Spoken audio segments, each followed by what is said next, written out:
Ал қазіргі тапсырма былай да. Мирас қағазға өрнек құрастырды. Кейін оны 3 бөлікке бөліп қиып тастады дейді. Бөліктерде төмендегідей болды. Мирас құрастырған өрнектің мәні нешеге тең бола алады.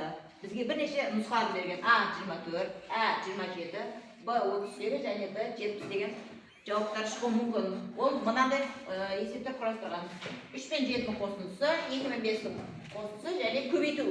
Осы біз қималарды құрастырып көретін болсақ, мысалы 3 пен 7-дің қосындысы көбейту 2 мен 5-дің қосындысының мәні нешеге тең болады. Бұл жерде балалар, егер де қосу және көбейту мәндер тұрған кезде бірінші қайсыны орындаймыз? Көбейтуде, демек көбейтуді орындайтын болсақ, демек 7 мен 2-дің көбейтісі нешеге тең? Балалар? 7 мен 2-дің көбейтісі 14-ге тең. Ал есептейік. Мына жерде 14 шығады. 3 пен 14-дің қосындысы 17, 17-ге 5-дің қосындысы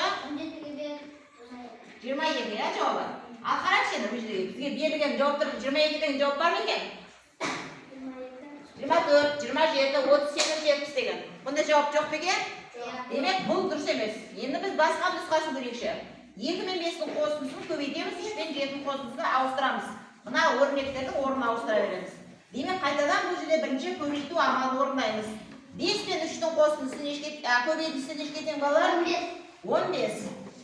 Қазір 15-ті жазбалық 6-тен шықпау үшін. Демек, 2 мен 15-дің қосындысы неше болады? 17. 17-ге 3-дің қосындысы 24 болады. Дұрыс па балалар?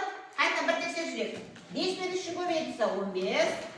Оған 2-ні қосындысы болады 17, оған 7-ні қосындысы 24. Енді қараймыз. 24 деген бізде жауап бар ма екен?